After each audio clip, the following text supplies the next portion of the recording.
128, um salmo muito conhecido. Todos nós, da grande maioria dos cristãos, né, dos leitores da Bíblia, esse salmo é um salmo muito conhecido. Salmo 128. Diz assim: bem-aventurado aquele que teme ao Senhor e anda nos seus caminhos. Do trabalho de tuas mãos comerás, feliz serás e tudo te irá bem. Tua esposa no interior de tua casa será como uma videira frutífera, teus filhos como rebentos da oliveira, à roda da tua mesa. Eis como será abençoado o homem que teme ao Senhor.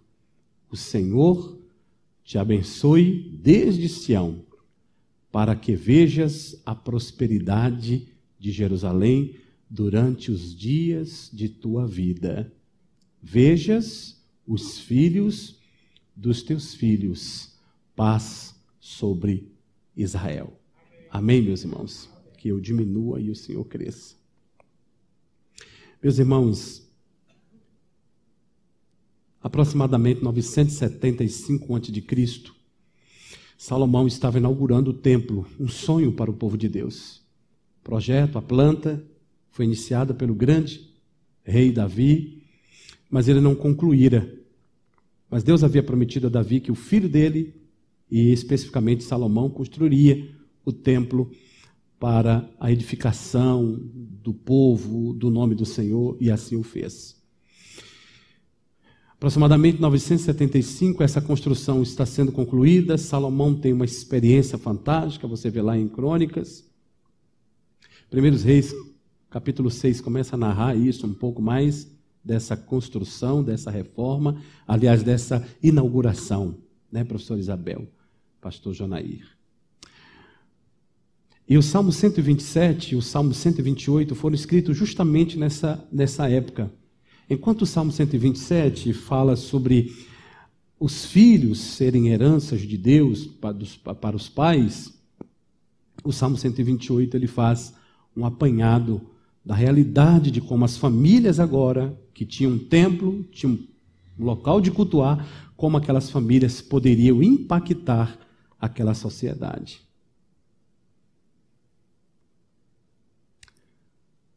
A família cristã precisa sentar e repensar. Essa mensagem de hoje não é para pai, não é para mãe só, não é para filhos, não é para pais que têm filhos, é para pais que estão esperando filhos. Porque não importa a condição dos filhos, e ele é biológico ou do coração, eles são filhos que Deus deu. Eu sempre enxerguei que quando um casal recebe filhos do coração, é Deus que está dando. É Deus que está fazendo. E Ele dá porque Ele sabe a estrutura. E louvado seja Deus que uma criança possa ser levada ao coração por uma família que serve ao Senhor. Em tese, espera-se que essa criança, esses meninos, sejam salvos pela graça de Deus via família que Deus está dando, e será menos um problema para a sociedade. Essa é a nossa fé, é a esperança, e, de certo modo, é até a promessa de Deus para isso. Mas esse salmo é tão atual quanto os dias de hoje.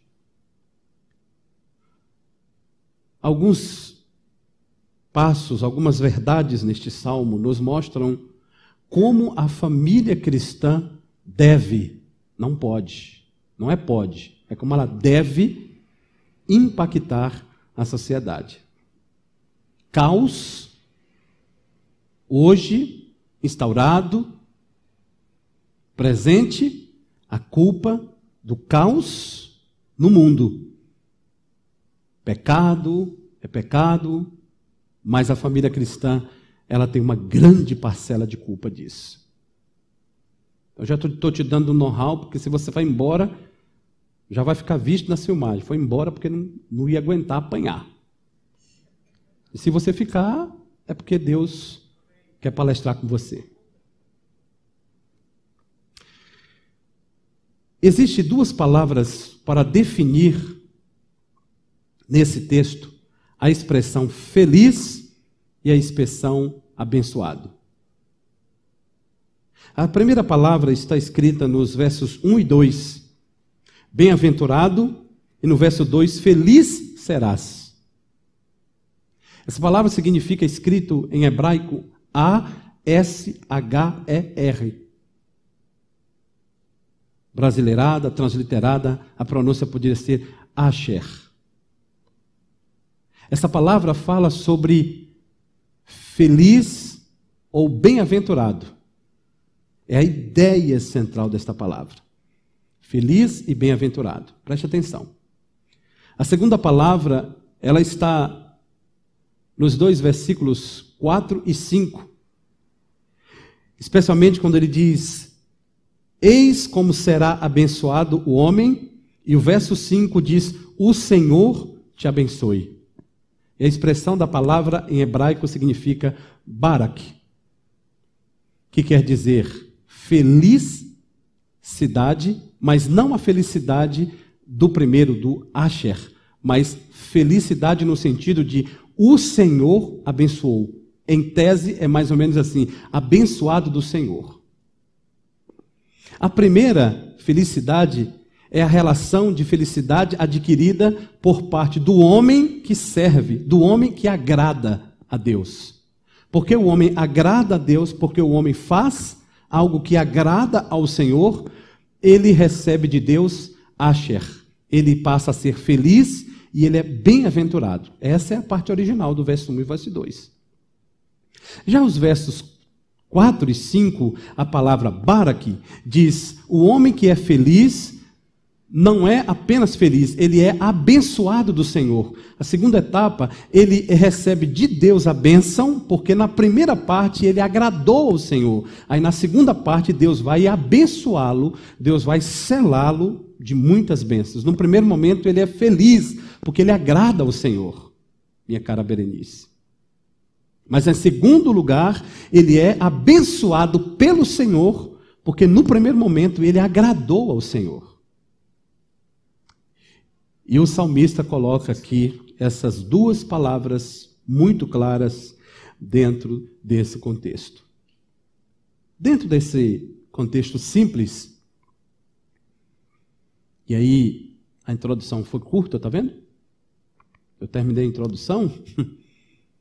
Agora a gente vai achar 5 verdades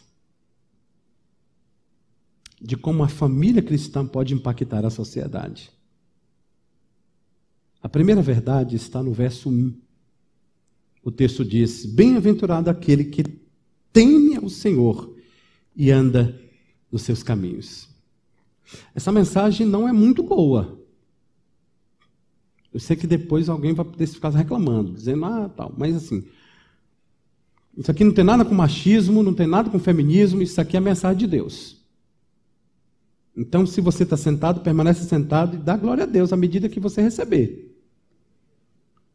Mas a primeira verdade desse texto, por mais que você diz, aquele que teme, parece geral, mas aí ele está falando diretamente. Essa expressão, não é o que eu estou achando não, irmãos.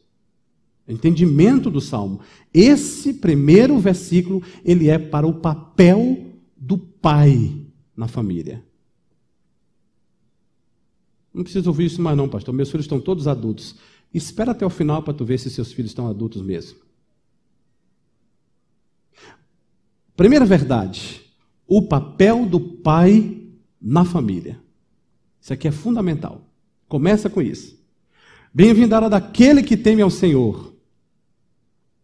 Em a gente observar o papel do pai nessa família, nós encontramos aí, meus irmãos, 2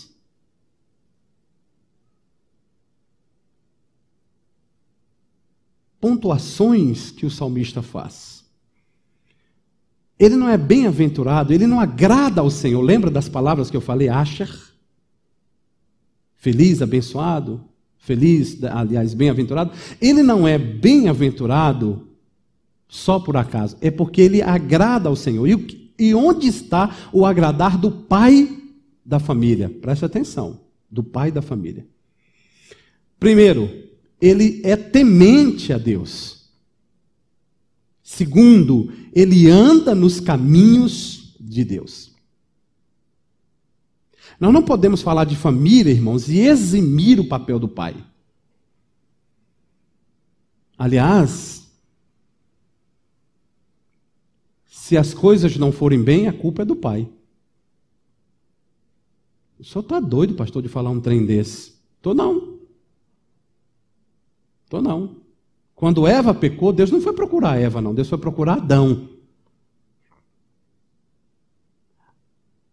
As palavras originais do texto hebraico, lá em Gênesis, no início de tudo, desculpe a coisa lá, para você não... Enfim,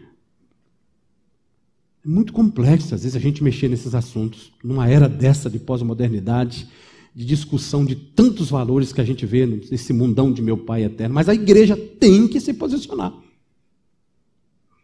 E não falo com arrogância, eu falo com verdade da palavra de Deus. Mas os textos originais, lá no início de tudo, só você estudar mais um pouquinho assim, provam que Adão estava com Eva quando ela comeu a fruta. Aliás, ele ouviu a Eva conversar com a serpente.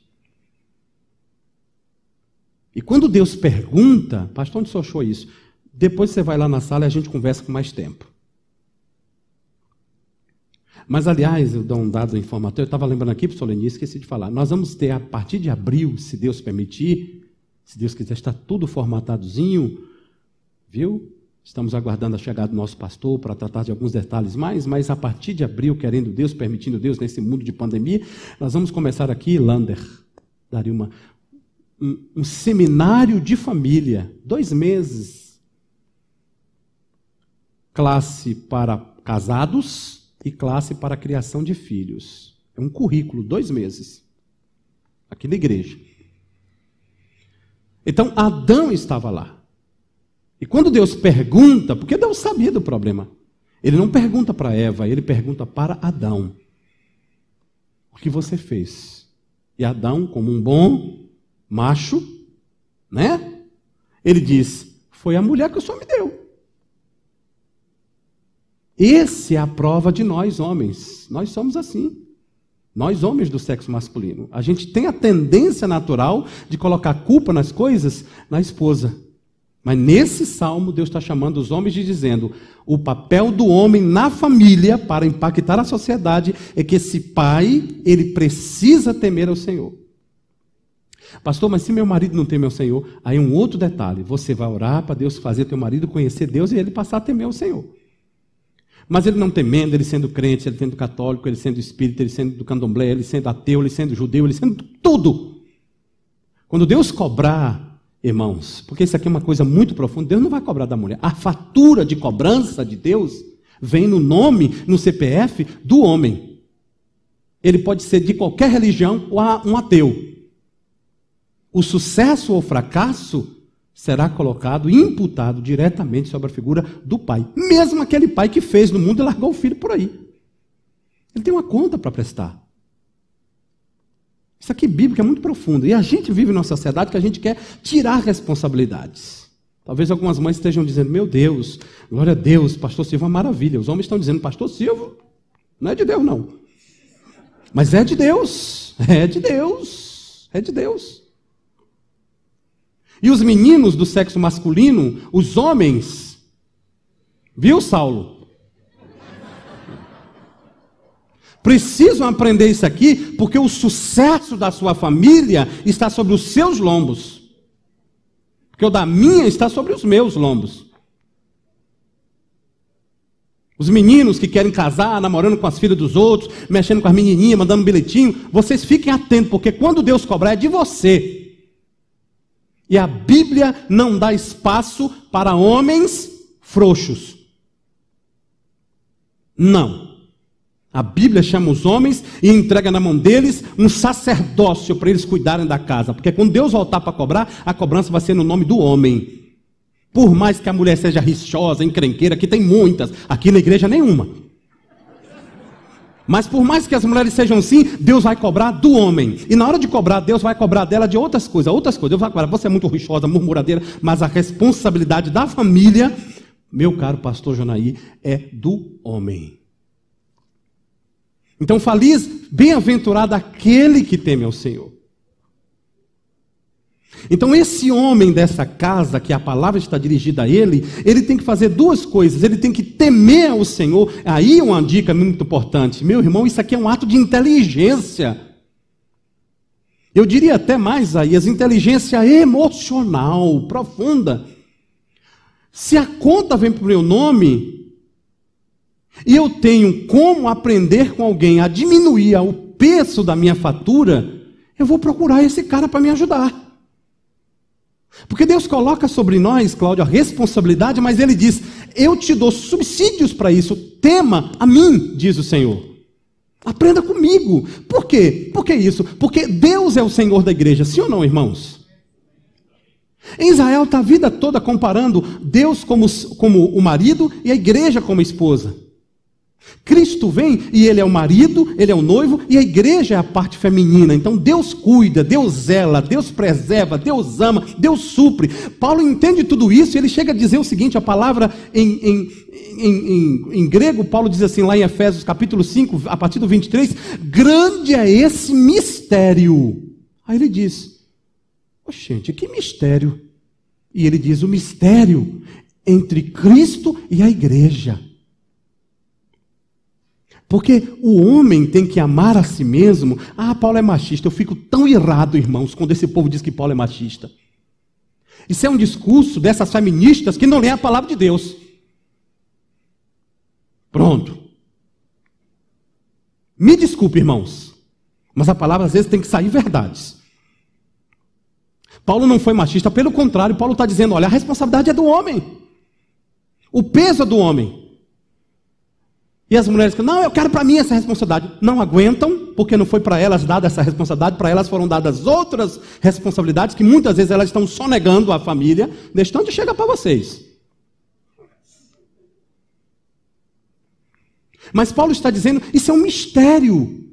Amar a igreja como amar a si mesmo. Minha gente, Cristo amou a igreja, deu a sua vida. Maridos, ame a sua esposa como Cristo, o modelo é Cristo, o padrão é Cristo, é um amor tão tamanho, é um amor de coisa linda. As mulheres que estão fazendo essa guerra feminista deviam entender a Bíblia e dizer, não, tem que fazer o que Deus está fazendo, porque o homem vai se tornar o galanteador da mulher.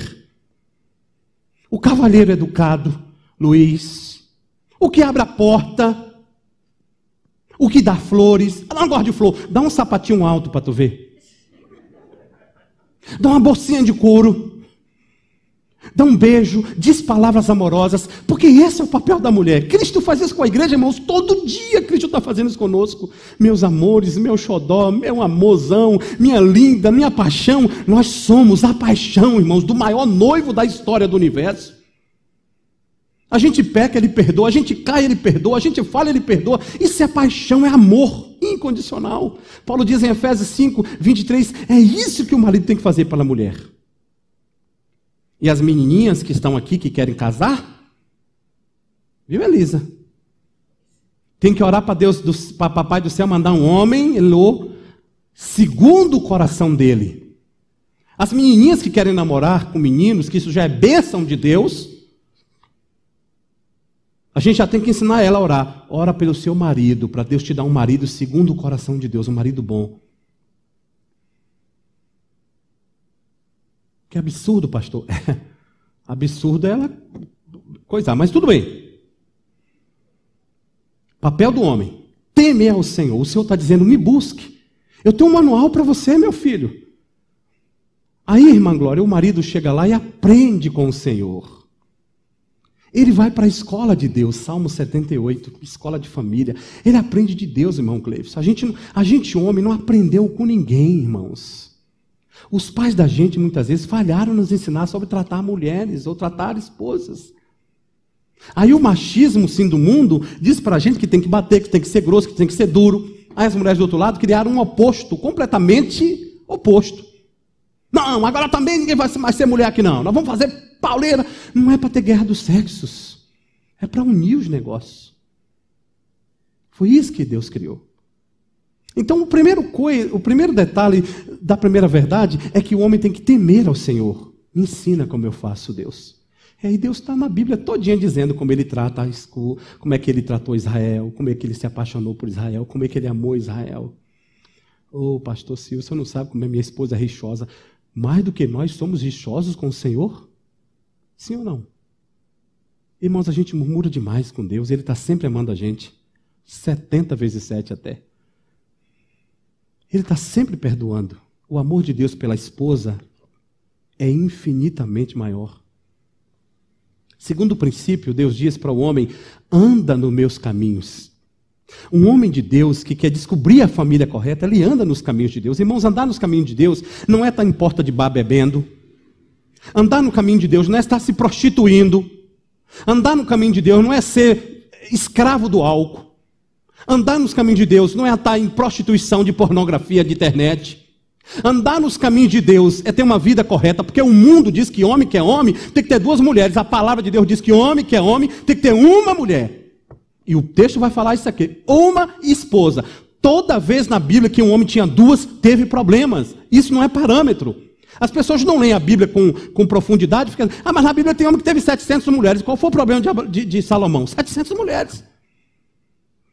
Mas ele amou uma. Aí eu amo as 2. Mentira que você não ama 2. Isso é conversa. Isso é pecado.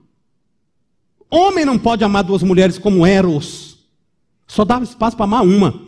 A outra é pecado, é safadeza, é falta de leitura da Bíblia, é falta de oração, é pecado. E até você que está nos ouvindo hoje pela internet, que não conhece Deus, não conhece igreja, não conhece nada, Deus está falando com você. É pecado. Tenha uma mulher.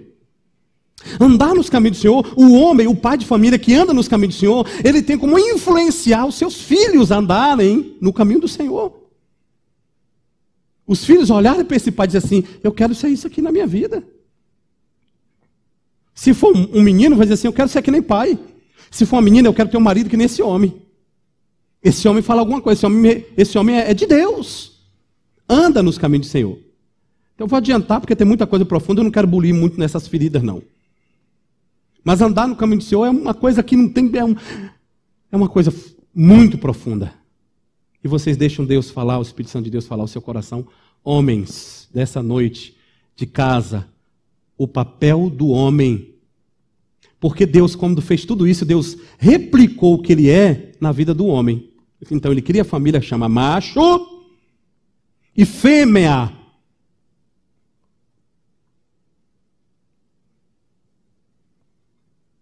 E às vezes a gente fica reclamando que as mulheres da gente gostam de sapato, de bolsa. Tem que gostar, irmãos. Quem não pode gostar somos nós. Porque quando a gente começa a gostar de sapato de mulher, de bolsa de mulher, o problema está grave.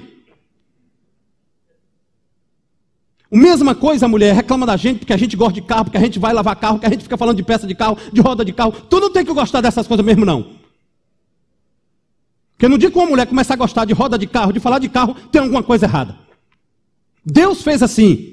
A gente já num shopping e parar de frente a um tablet, dizer, rapaz, que tablet massa, que bom, uma tecnologia, um negócio. Parar no carro, no meio do shopping e ficar olhando para o carro, vendendo. Cadê a mulher? A mulher está do outro lado, olhando para a vitrine, no sapato. Que perfeição, meu Deus. Foi Deus que fez isso, irmãos. Deus fez assim. Não, pastor, isso é machismo. Não, isso é a Bíblia de Deus. Papel do homem, ensinar segundo o que ele teme ao Senhor. Amém, meus irmãos? Segunda verdade de como a família pode impactar a sociedade. E agora volta para mim, olha para mim, por favor.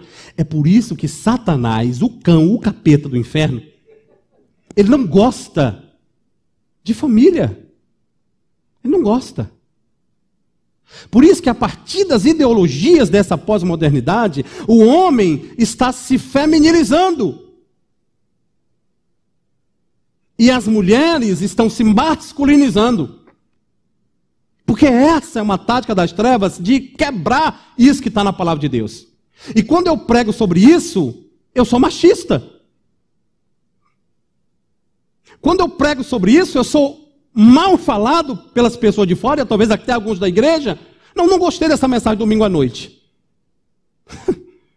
A gente vive esse tempo, que está tudo bom, só que os filhos da gente vão crescendo, os netos vão crescendo. A gente precisa dizer para esses meninos, olha, qual é o caminho do homem e qual é o caminho da mulher. Senão vai chegar um tempo que a gente não vai saber mais de nada, e está tudo perdido, porque a igreja se omitiu de falar. Nós estamos falando aqui da liberdade que este país nos dá de pregar a mensagem do Evangelho de Deus. Porque todo mundo, irmãos, tem direito de pregar suas ideologias. Logo, eu tenho direito de pregar aquilo que eu creio na Bíblia. Isso é direito comum do nosso país. Embora a coisa está tão virada pelo avesso. Então, nós precisamos olhar para esse papel do macho como o sacerdote do lar. Não um homem que manda na casa para bater na mulher, não um homem que grita a mulher, porque quando Paulo fala lá que mulheres obedeçam aos maridos, sejam submissas aos maridos, não é machismo não, irmãos. Ele diz como ao Senhor. É como a igreja faz a Cristo. Por que a gente está submissa a Cristo? Porque nós, como noiva, nós somos submissas a Cristo. Por quê? Porque Ele é o nosso amado. Ele veio aqui, arrumou namoro com a gente, voltou para lá, está preparando a casa para nós. Que amor é esse, gente? Mandou o Espírito Santo dele ficar com a gente, consolar, preparar, capacitar, e a gente fica reclamando. Não pode. Segunda verdade, verso 2 de Salmo 128, do teu trabalho, do trabalho de tuas mãos, comerás, feliz serás, e tudo te irá bem. Qual é o resultado do papel do macho? Qual é o resultado do papel do macho que serve ao Senhor, que teme a Deus? Ele tem dois resultados. Ele é feliz e tudo vai bem. E a primeira parte do verso diz que do trabalho das tuas mãos comerás. Por quê? Porque Deus está te fazendo permitir isso. Logo, eu não estou acumulando os meus valores materiais porque eu sou bom. É porque Deus permite eu fazê-lo. Mas por quê? Porque a chave principal é o versículo 1. Porque o homem teme e anda nos caminhos do Senhor. Então, para esse homem, não faltam as coisas que Deus quer que ele tenha dentro da casa dele. Ele quer comer um queijinho? Tem. Ele quer beber um café? Tem. Ele quer viajar de férias com a família? Ele pode. Mas quando o homem dá cabeçada na vida, ele não consegue fazer nada. Ele vive na choradeira da vida. Isso é um sinal de um macho que ainda não aprendeu a temer e nem andar nos caminhos do Senhor. Isso é a Bíblia que está dizendo. E não tem remediação aqui não, é isso que está dizendo aqui, o Salmo 128.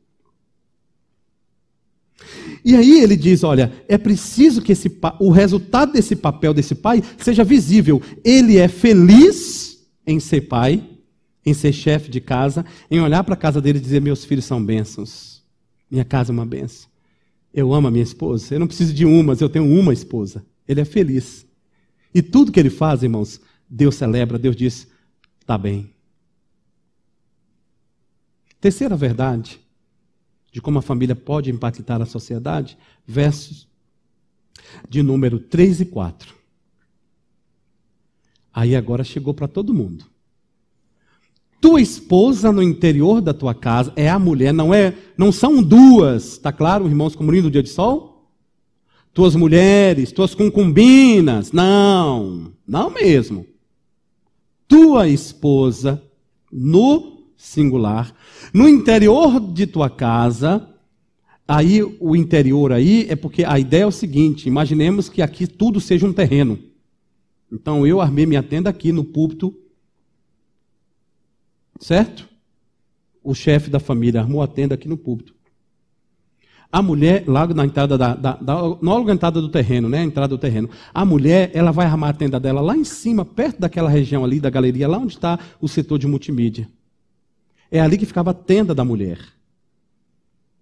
E ele diz o texto: a tua esposa, dentro da tua casa, no interior do teu terreno, dentro da tenda dela, ela será como videira frutífera. 2, os teus filhos vão ser como rebentos da oliveira, à roda da mesa, da tua mesa. E o verso 4, ele diz, eis como será abençoado o homem, ele repete, de quê? Do verso 1, o pai de família, que teme ao Senhor. Os arraiais eram iguais das famílias. A entrada dos arraiais eram muito parecidas, a tenda do macho sempre ficava ali na entrada. Outras tendas de empregados, de curral de bicho, cercado todo o arraial, mas lá tinha um arraial da esposa, onde ela fazia comida, onde ela paria, onde os meninos aprendiam a ler, onde os meninos aprendiam a escrever, onde os meninos aprendiam a cozinhar e mexer dentro da casa, as tarefas que elas dividiam para os filhos. Então, não é porque ao redor da casa tinha videiras, não tem nada disso de videira. Essa casa nunca se encontrou na Bíblia detalhe de uma casa que tivesse videira grudada na parede assim, em oliveiras próximas. Isso aqui é uma referência a duas árvores mais queridas e famosas do povo hebreu, que eram a videira e a oliveira. A videira com seu fruto, o vinho, etc. e tal, e a videira, a oliveira, que era o negócio lá, o óleo, o azeite, a própria videira, a azeitona, né, que comia esse negócio todo. Então, essas duas árvores, elas eram o símbolo de prosperidade, fruto. E os filhos dessa mulher, irmãos, são muitos. E os rebentos dessa oliveira, irmãos, é como o broto que dá ao redor da oliveira, porque a oliveira ela é uma árvore grande, e ela dá no pé dela, assim, as mudinhas que a gente chama na Bahia, né? Aquelas pequenas plantas da mesma espécie da oliveira, pequenininha. Então, ela enche aquilo ali. Ele está comparando. Como a oliveira é cheia de brotinho, que vai crescer e vai se tornar uma oliveira grande, assim é a mulher da tua casa. Por quê? Porque o homem que tem meu Senhor, ele tem uma mulher boa, uma mulher temente ao Senhor, porque essa mulher se espelha nesse homem, porque a responsabilidade desse homem é levar esta família com a mulher a servir ao Senhor. Mas a mulher, ela é responsável desse ambiente de criar os filhos. E todas as vezes, eu não vou retirar essa palavra que eu vou falar não, todas as vezes que a mulher terceiriza a educação e a criação dos seus filhos, ela não está fazendo uma coisa boa. Não está fazendo. Porque babá toma conta de menino, babá troca a fralda de menino, dá banho de menino, cuida de menino. Mas quem ensina valores para o menino não pode ser a babá. Porque a babá tem valores diferentes. Por mais que ela seja crente e serva de Deus, ela tem valor diferente daquela família, porque o chefe daquela família, ele teme, ele anda, ele tem um padrão, ele tem um princípio, ele tem um norte. Então quem tem que dar esse norte é a mamãe. Não é o papai, não é a babá. Não é o papai, pastor, sim, porque o pai, em tese, passará mais tempo fora daquele ambiente. A mãe, ainda que trabalhe, ela terá mais oportunidade de fazer isso. Pastor, que mensagem machista. É? Larga teus filhos, a Deus dará para tu ver. Larga, a Deus dará. Não é uma mensagem machista. Essa é uma mensagem bíblica. Quem educa filhos para o Senhor chama-se mãe e pai. Quem mais passa tempo com os filhos são as mães. E deveriam passar mais. E mesmo as mães que não trabalham fora, mas que estão em home office, que estão em casa, elas ficam mais tempo na rede social. E isso é uma desgraça. Do que tempo de qualidade junto com os filhos, ensinando-os e educando-os ao caminho do Senhor. Por isso, muitos filhos não querem saber de igreja, tomam raiva de igreja, porque a gente era um ativismo medonho na igreja, tudo eu fazia na igreja, para me aparecer, para ter oportunidade, para fazer tudo, mas eu não cuidei do mais precioso dos meus ministérios, a minha casa, a minha família. E em algum momento da história eu vou pagar um preço.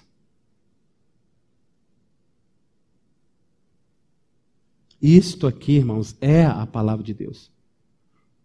E o texto diz para nós que essa mãe, que está sentada à volta, essa mãe é responsável desses filhos darem frutos. Salmo 104, Alexandre, verso de números 14 e 15. Salmo 104, versos 14 e 15.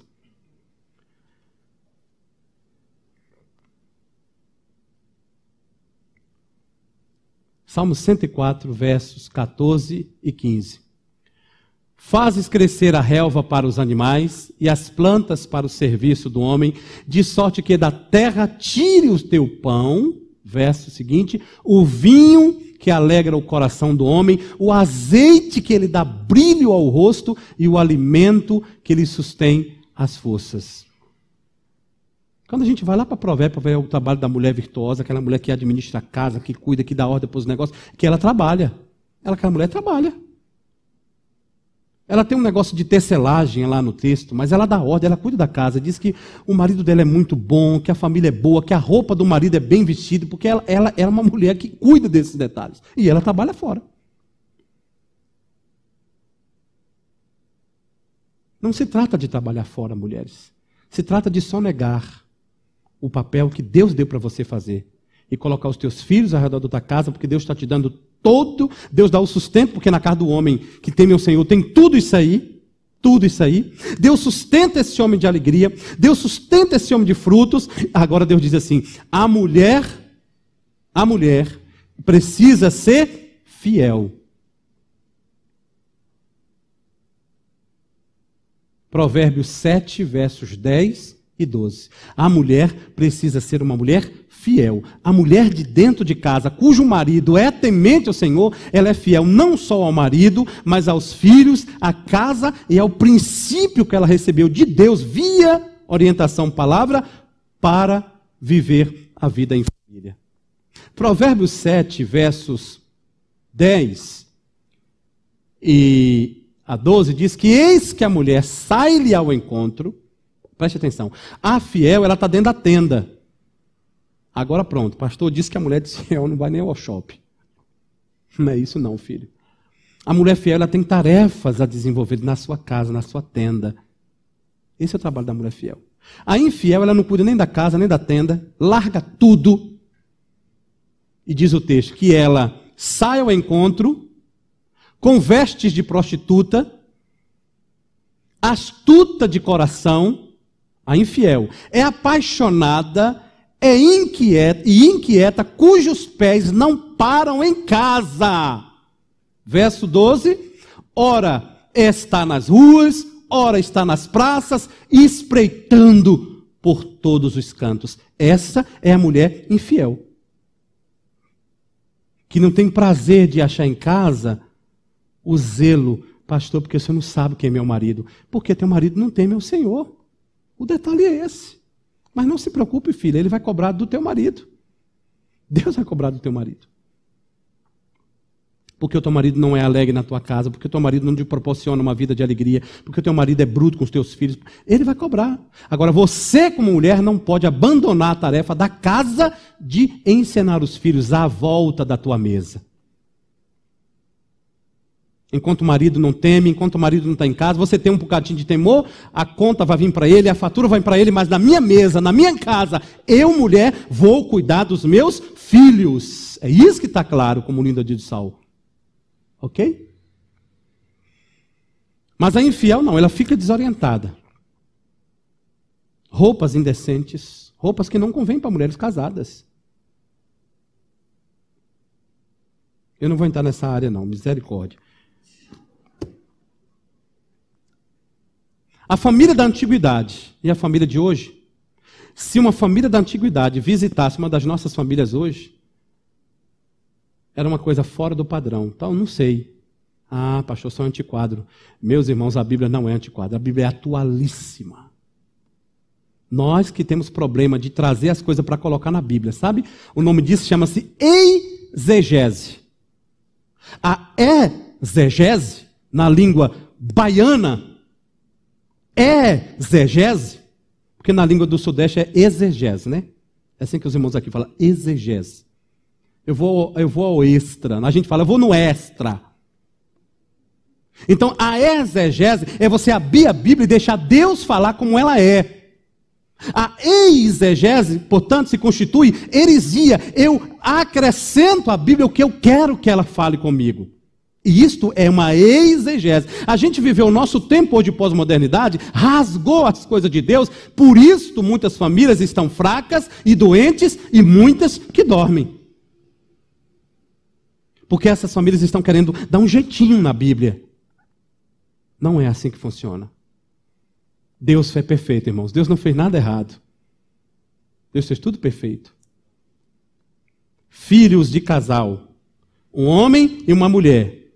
Eles têm filhos. Menina ou menino. Se ele tem menino e menina, perfeito. Se ele tem meninas, perfeito.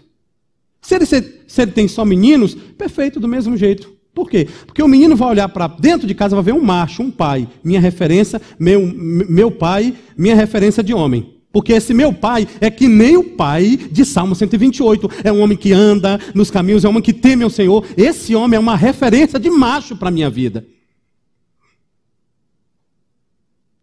Se é uma menina, a menina diz, esse homem é uma referência de marido. Que ama a esposa, que beija a esposa, que abraça minha mãe, que lava a louça. Porque isso não tira a masculinidade da gente. O que tira a masculinidade de um homem é bater na mulher. Porque aí ele é frouxo, não é homem. O que tira a masculinidade de homem é querer virar mulher. Porque aí ele quer mudar o padrão de família que Deus fez. Então, quando tem só duas meninas, as meninas crescem dizendo, papai e mamãe, eu quero uma família assim. Quando tem dois meninos, os meninos crescem e olham, papai e mamãe, eu quero ter uma esposa como papai tem mamãe, e eu quero ser um pai como papai é para a mamãe. Mas quando as coisas estão invertidas, quando os papéis em casa estão invertidos, quando o homem deixa de ser o sacerdote do lar, alguma coisa dá errado na família. Repito, sacerdócio não é ser machista, não é ser bruto, não é ser ignorante, é ser afável, porque ele é sacerdote cujo modelo é Cristo. Amém, meus irmãos? Meu Deus, não é para falar muito amém. Irmãos, quando a gente sai do papel de família dentro de casa, as coisas desandam. E os filhos pagam. E pagam caro. Porque nós omitimos o papel que Deus nos deu para desempenhar no teatro da vida de Deus. Ele disse, o seu papel é esse, de macho. Oi, Fernanda, o seu papel é esse, de fêmea. Fernanda pode trabalhar fora? Pode. Fernanda pode conquistar trabalhos de liderança? Pode. Mas Fernanda tem que lembrar que ao redor da mesa, ela tem que dar o toque para a Priscila e para a Vitória. Ela tem que dizer para as meninas o que é ser uma mãe, o que é ser uma mulher, o que é uma serva. E o pai não pode? Pode. E a avó não pode? Não pode. A avó não pode? Não pode. A avó cria filho? Não, a avó fica com o menino, beija, mas manda embora para casa. Não, mas contar a história da Bíblia pode contar a história, mas a responsabilidade de criar filhos é de papai e mamãe. Se meu filho fez um filho antes de ser adulto, problema dele, ele vai ter que aprender a ser adulto criando um filho dele. Eu vou ajudá-lo, eu vou ensiná-lo, eu vou ajudá-lo. Mas se eu pegar esse menino para mim, eu estou dizendo para aquela criança, eu quero arrasar você, filhinho, eu vou acabar com a tua vida. Primeiro porque eu estou dizendo para a criança, teu pai não tem condição, teu pai é frouxo, quem manda aqui é vovô. Não, vovô cheira, vovô beija, mas vovô devolve. Eu vou amar meus netos com muita alegria, irmãos. Eles vão dormir na minha casa no dia que os pais viajarem, eu vou carregar no meu colo. Vou levar para dormir comigo, vai ser aquela coisa toda, tudo. Mas voltou os pais, leva seu filhinho para casa. Porque tem que ter referência. Mamãe, vou visitar vovô. Vou visitar vovó, vovô materno, vovô paterno. Esse é o desenho de Deus. E isso sobre neto está aqui na Bíblia também, na estante. Então, a mulher que ela é fiel, ela não fica perambulando pelas praças, atrás de conversa, atrás de roupas indecentes. Está lá no texto de Provérbios. Essa é a infiel. E certamente, se essa mulher da Bíblia, essa família, é uma família que teme ao Senhor, essa mulher não vai ficar perambulando. Meninas do sexo feminino que estão me ouvindo, que estão namorando, que vão casar, que estão querendo casar com seus maridos, não fique com essa lambança de querer casar e depois ficar dizendo que vai mandar no teu marido. Machista de novo, meu Deus do céu. Não, não é para mandar, é porque o teu marido é como o Senhor, ele não vai te bater, não vai te obrigar. É uma paixão como Cristo faz com a igreja, gente. Está lá claro, como o lindo do céu, como ao Senhor, cujo modelo é o Senhor. A menina também que quer ser mãe tem que aprender que quando ela casar, quer ser mãe, ela vai ter que abrir mão de coisas para criar filhos, para cuidar de filhos, para estar mais presente de filhos. Porque mãe que para o menino e joga para o outro cuidar, é um problema de mãe, vai pagar um dia. A fatura vai chegar. Isso aqui, irmãos, é a Bíblia, é a palavra de Deus. Pastor, se é a palavra machista, irmãos, não é machista. Eu sou um homem que mais na vida sou proibido de falar sobre machismo. Eu tenho 3 mulheres dentro da minha casa, irmãos. Eu sou a minoria lá. Toda votação eu perco. Quando vai viajar, eu tenho que procurar uma carroça para botar as malas dela, porque a minha vai dentro do porta-luvas. Quem tem mulher sabe do que eu estou falando. Quem tem 2 sabe, quem tem 3 sabe. Da minha sina. Não sou machista. Eu amo minhas filhas, amo minha esposa. Não é isso que Deus está dizendo. Mas ser um padrão. E eu quero que elas se casem, eu quero que elas tenham marido, sejam felizes, tenham filhos. Eu oro por elas. Eu coloco a mão no ventre dessas meninas, irmãos. Com Fernanda, Deus, dê filhos saudáveis às minhas filhas. Dê filhos tementes, filhos que te sirvam, filhos que te honrem. Porque a Bíblia vai dizer para mim aqui, se eu não fizer isso, a minha geração terceira pode se perder. Porque a bênção de Deus vem para a terceira, a quarta, e já chega na quarta titubeando. Mas a tendência natural das coisas, me perdoe, não me leva a mal nesse negócio de teologia não, mas a tendência natural é que a terceira geração começa a se perder. Por quê? Porque a segunda esquece valores sérios da primeira. Ah, pai, no teu tempo era assim, agora não está mais assim não, pai, deixa ele fazer, besteira, bobeira. E isso fica hoje, fica amanhã, e a gente vai estragando as crianças. Porque Adão e Eva, irmãos, tiveram limite no jardim, não passa daqui. Eles passaram, teve um problema. Toda vez que criança não tiver limite, é um problema. Criança mal criada, batendo em pai, mas, eu quero. Não, filho, não. Ô, pai, não é assim não, pai, eu vou dar, porque é um docinho. Dá. Continua. A palavra diz que ensina o menino o caminho que deve andar. Ensinar não é dar o que ele quer. Ensinar é dar o que ele precisa, não o que ele quer.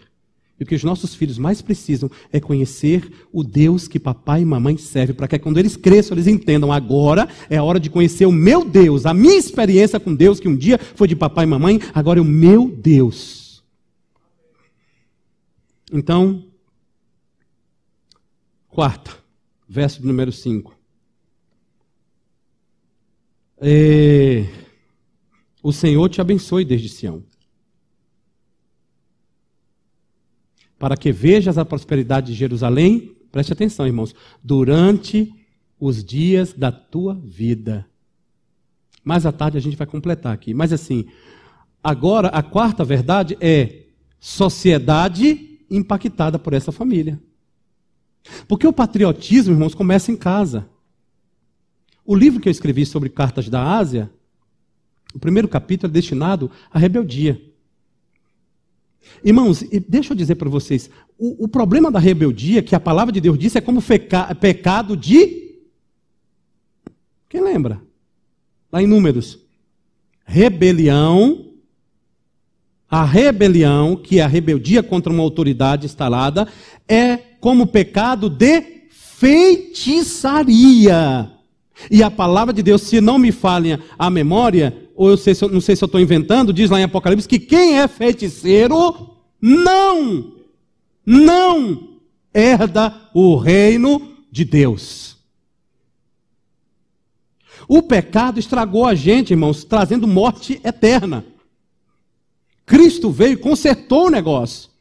Nos ofereceu a possibilidade de temer a Ele, de caminhar nos caminhos dEle. Essa é a oferta, mas começa pelo Pai. Depois vem os resultados desse Pai. Depois essa mãe agora passa a ser fruto dessa benesse desse homem. E em quarto lugar, esta família, ela impacta a sociedade. Porque durante os dias da vida daquele pai, essa geração, ela não só ora pela prosperidade financeira do seu país, da sua cidade, irmão, isso aqui é até ridículo nos dias de hoje. Pergunta um norte-americano sobre os Estados Unidos e ele responderá. Pergunte um brasileiro sobre o Brasil, você terá a resposta do seu compatriota. Paizinho de tal, isso aqui não presta, isso é uma miséria, isso é uma desgraça, isso é o Brasil. E a criança cresce achando o país dela nada. Mas Deus nos fez aqui. Porque se ele quisesse eu nascer norte-americano, ele tinha feito. Mas ele me fez nascer aqui. Essa é a minha terra, esse é meu chão.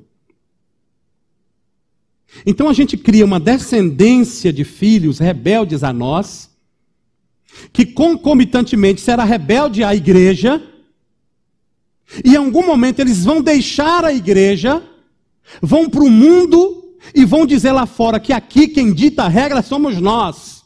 Vamos para a rua, vamos fazer passeata, carreata, vamos destituir autoridades, independente de qual partido seja. Porque a geração que se constrói sem pacto de graça na família, ela é rebelde aos pais, rebelde à igreja, e ela vai ser rebelde à sociedade. Não é esse o tempo que a gente está vivendo hoje? E a gente vira massa de manobra, a gente nem sabe por quê, mas vamos lá gritar. Por que mesmo? Ou quando a gente acha que sabe, alguém nos injetou uma verdade que nunca foi bíblica, mas a gente copia. E a verdade bíblica, ela é mal entendida, mal interpretada. Isso não quer dizer que se nós acharmos que algum poder, qualquer esfera, inclusive eclesiástico, precisa ser chamado a atenção, considerado, podemos fazê-lo dentro da ordem, dentro de um parâmetro, mas nunca na rebeldia de vamos lá, derrubar, porque eu sou eu mesmo. Como é isso? Essa era aquele Osborne, de uma banda famosa de rock que teve aqui no Brasil alguns anos atrás, e ele cantava e ele dizia, nós vamos hoje uma força, uma energia nos jovens brasileiros, você tem que se opor, você tem que questionar, isso é lindo, no rock and roll, pauleira, metal, vá e tal. E realmente, aquela onda de desobediência nós estamos colhendo hoje. Os nossos filhos, por causa do meu pecado de Fernanda, elas são pecadoras. E quando você diz assim para Bento, de 2, 3 anos de idade, Bento, você mexeu disso aqui, mexi não, mexi nada. Ele nega, mas ele fez. Quando ele diz assim, não tem sorvete no shopping não. Tem sim, pai. O tem sim é uma autoridade questionada imediatamente. O pastor Davi Cox, um grande escritor, mora aqui em Atibaia, ele disse que quando a gente fala com o filho 2 vezes, é a prova que os filhos são desobedientes a nós. Priscila, Vitória, vamos tomar banho. Para a gente ir para a igreja, 5 horas. Não, lá tem que ser 4, por causa dos negócios das coisas. Aqui, ó, Érico. Vai tomar banho, minhas filhas. Já vou, pai. Beleza, tal. Cadê Priscila e Fernando? Está ali no celular. Menina, vai tomar banho. Prova cabal em conteste da desobediência. Aí a minha conversa com elas é, vocês estão depositando numa conta perigosa, um dia vocês vão sacar. E o débito vai estar negativo. Porque quem desobedece pai e mãe, a vida fica curta. O cemitério está chamando cedo, tem problema de coração, tem problema de depressão, sim, vai ler a Bíblia, você vê, lê a Bíblia, não dorme direito, casa mal, você quer desobedecer pai e mãe, filho? Então, a sociedade é impactada a partir dessa família estruturada. O que diabo faz? Desestrutura a família, desestrutura a sociedade. É isso que nós estamos vendo. E para concluir, a quinta última verdade. Essa é a mais leve de todas. Não menos importante. O verso de número 6, ele conclui dizendo, e você vai ver os filhos dos teus filhos. E ele repete o negócio da sociedade. Paz sobre Israel. paz sobre a tua nação, paz sobre a tua cidade. Irmãos, parece que a gente está no cabo de guerra hoje, que a gente quer mesmo que o barril estoure. Eu quero mesmo que esse governo dê mal, o governo federal, estadual, municipal. Eu quero mesmo ver o pau quebrar na cadinoca. Comigo é assim, eu quero ver mesmo. Tem que sair, tem que tirar, tem que fazer acontecer. Esse prefeito não vale nada, o governador piorou. Presidente, então a gente começa a fazer isso, irmãos. Isso é mal. Porque o texto diz que essa família, ela declara paz para a sua cidade. Ela profetiza paz para os seus governos. Porque se o governo for bem, lá em Timóteo, Deus falou, Paulo, orienta Timóteo para falar com a igreja de Éfeso, para orar pelo rei, orar pelos governantes, porque se a cidade tiver paz, a gente tem paz. Deus falou para o povo, mandou para Jerusalém, tirou de Jerusalém, mandou para a Babilônia e disse, na Babilônia vocês oram por Nabucodonosor, vocês oram pela Babilônia, ora por essa cidade, porque se essa cidade tiver paz, você tem paz. A gente aprendeu tudo errado, irmãos. Eu não oro por esse governo. Meu Deus, que cabeça pífia desse crente. Então eu vou orar só porque pelo que eu votei? Então no dia que eu votei em branco, eu não vou passar 4 anos sem orar. Que entendimento, como a gente é massa de manobra, irmãos. Se está acontecendo coisas erradas, Deus é Senhor do universo, Ele vai controlar tudo, Ele vai jogar todo mundo, irmãos. A mim, Ele vai jogar esse povo todo da política, Ele vai jogar todo mundo. Mas a última verdade, Deus está dizendo para os pais, quando você faz isso, você vai ver essa repetição na vida dos teus netos. Amém, meus irmãos? Os teus netos vão glorificar ao Senhor. E eu quero encerrar com 2 textos. Josué, capítulo 10, versículo 10 e 11. Juízes, capítulo 10, versos 10 e 11. Juízes 10, versos 10 e 11. Então os filhos de Israel clamaram ao Senhor, dizendo, perdão, meu irmão, eu errei, viu? Não é Juízes 10 não, é Juízes 2. Juízes 2, verso 10 e verso 11. Juízes capítulo 2. Esse episódio é aquele, irmão Cleves, que o senhor já estava fazendo a prévia aqui, viu?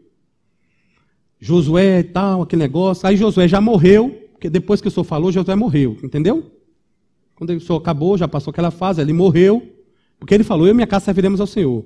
Aí depois disso ele morre, e a geração que vem depois de Josué, porque Josué cuidou tanto da obra, Josué cuidou tanto, irmã Isabel, dos negócios, que a geração de Josué, que ele não cuidou, não discipulou, sabe? Aquele negócio de discipular filhos, sentar com filhos. Lá em casa a gente tem uma agenda, assim, ó. O dia que eu saio com Vitória, o dia que eu saio com Priscila e o dia que eu saio com Fernanda. Misericórdia, não é poder... Eu saio com todo mundo, gente, mas o dia que eu quero papear só com Vi. Namoro, noivado, casamento, vida, Deus, futuro, faculdade, profissão.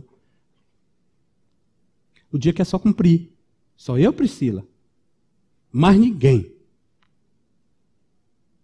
Eu quero ser bem claro. No sábado que eu saio com Priscila, eu, Priscila e mais ninguém.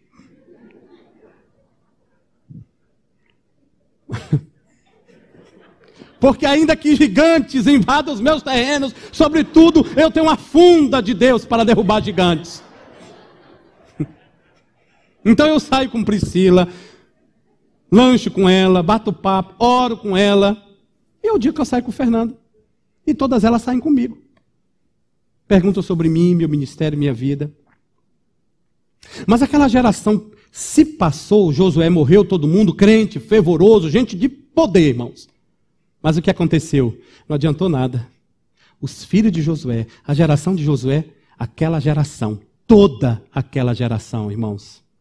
Toda aquela geração. E a outra geração, após aquela geração, pastor Nicolas e Cristiane, é aquela geração que se levantou, não conhecia o Senhor, isso é uma vergonha, nem tampouco as obras que fizera em Israel. Verso 11. Então fizeram os filhos de Deus, os parentes dos filhos de Deus, que era mal perante o Senhor, pois serviram aos Baalins. Péssimo. Vergonha.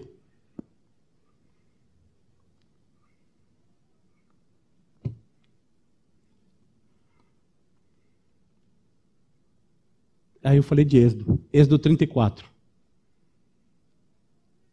Versos 6 e 7.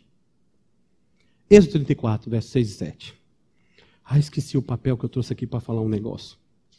Êxodo 34, versos 6 e 7.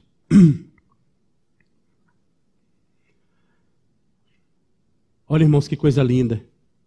E, passando o Senhor por diante dele, foi uma aliança que Deus fez com Moisés, aquele negócio todo. Clamou, Senhor, Senhor Deus compassivo, clemente e longânimo, grande em misericórdia e fidelidade. Verso seguinte. Que guarda a misericórdia em 1000 gerações. Ó Deus, tu perdoas a iniquidade, tu perdoas a transgressão, tu perdoas o pecado, ainda que não o isenta o culpado. Mas o Senhor visita a iniquidade dos pais, dos filhos, e nos filhos dos filhos, e o Senhor visita até a 3ª e a 4ª geração. Sabe o que é que Deus está dizendo para a gente? Tem essa palavra dura da Bíblia. Às vezes o meu erro alcança Priscila, alcança Vitória, que alcança os meus netos, que às vezes alcança os meus bisnetos. Mas o que ele está dizendo, ó Deus, verso 6, isso é uma oração, irmãos. Senhor, ó Deus, Senhor compassivo, clemente, perdoa, abençoa os meus filhos, abençoa os meus netos, abençoa os meus bisnetos. Por isso nós temos que orar pela nossa geração. E a Neiliane, quando veio orar aqui, que o Éder convidou, ela disse, Pai, que a nossa geração e a outra geração sirva o Senhor. Você tem que pagar um preço alto. Irmãos, não é fácil ser pai e mãe. Mas no dia que Deus te carimbou com um filho, esqueça o resto de toda a tua preocupação e diga, eu vou criar esse menino e essa menina para a glória do Senhor. É isso que nós precisamos fazer. Encerrando as minhas palavras, eu escrevi um livro para a Junta de Missões Nacionais, está para ser lançado. O título do livro é Pais Discipuladores, Filhos Multiplicadores.